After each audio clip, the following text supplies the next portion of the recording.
Top quality और consistent performance के लिए सिर्फ सिल्वर पंप्स। टॉप क्वालिटी और कंसिस्टेंट परफॉर्मेंस के लिए सिर्फ सिल्वर पंप्स, नाम याद रखना। प्रदेश अध्यक्ष रोहिणी खडसे आहेत, त्यांनी आज ट्विट केलेलं आहे. काय सांगाल, पुन्हा एकदा महिलांना धमकवण्याचा प्रकार समोर आलेला आहे, या संदर्भात?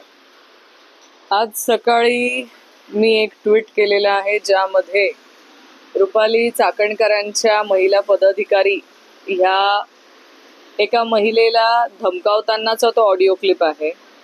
खरं तर आता आज सगळा जर तुम्ही बघितलं असेल तर आता रुपाली चाकणकरांचं पद जाणार आहे.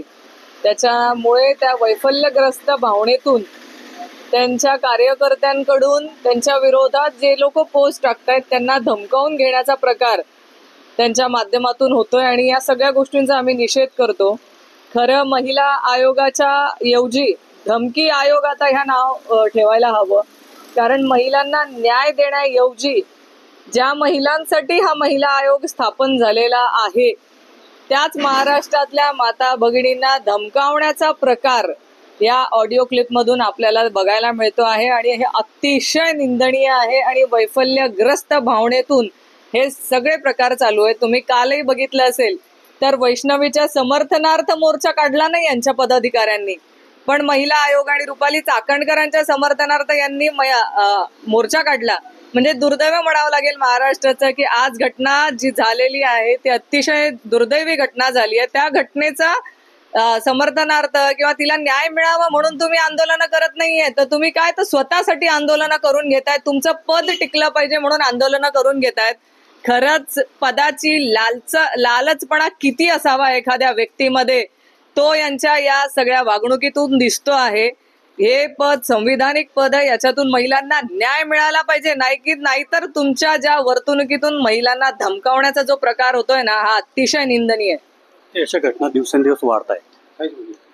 तुम्ही बघितलं असेल तर मलाही महाराष्ट्रामधून अनेक महिला असे संपर्क करत आहेत की ज्यांना त्यांनी महिला आयोगाकडे तक्रार केल्यानंतर देखील त्यांना न्याय मिळालेला नाही.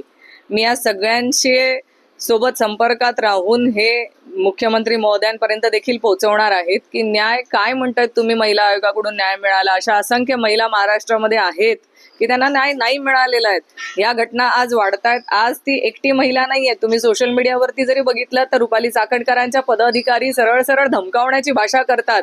समोर जर त्यांच्या विरोधात कोणी पोस्ट टाकली तर त्यांना सोशल मीडियावर धमकावतात, फोन करून धमकावतात. हे कुठपर्यंत सहन करणार आहे महाराष्ट्राची जनता? ही तुमची गुंडागिरी, हे दादागिरी सहन केली जाणार नाही. याच्यासाठी आम्ही जी मागणी केलेली आहे ना की याच्यावरती जसं आधीच्या महिला आयोगाच्या अध्यक्षा होत्या विजयाताई रहाटकर त्यांनी खूप चांगलं काम केलेलं होतं. महाराष्ट्रात त्यांचं नाव घेतलंच जाईल जेव्हा जेव्हा महिला आयोगाचा विषय येईल. पण आत्ताच्या महिला आयोगाच्या अध्यक्ष फक्त धमकी देणाऱ्या आहेत आणि ते धमकी आयोग त्याचं नाव ठेवावं अशी आमची मागणी आहे. तुम्ही मुख्यमंत्र्यांकडे त्या संदर्भात तक्रार केलेली आहे. तुम्ही तुमच्या निर्णयावर ठाम आहे, त्यांच्या हकालपट्टीची मागणी करताय? त्यांची हकालपट्टी होणारच आहे हे त्यांना कळलेलं आहे. म्हणून हे वैफल्यग्रस्त भावनेतून हे सगळे प्रकार होत आहेत. स्वतःच्या समर्थनार्थ आंदोलन काय करतायत, धमकावता काय आहेत, सोशल मीडियावरती काय बोलता आहेत, तुम्ही मीडियाला काय स्टेटमेंट देतायत, लोकांना चिल्लर काय म्हणतायत, हे सगळा प्रकार वैफल्यग्रस्त मधून झालेला आहे. त्याच्यामुळे त्यांना ठामपणे हे माहिती आहे की त्यांचं पद जातं आहे. या होत्या रोहिणी खडसे. रवी गोरे, TVNN मराठी, मुक्ताईनगर, जळगाव.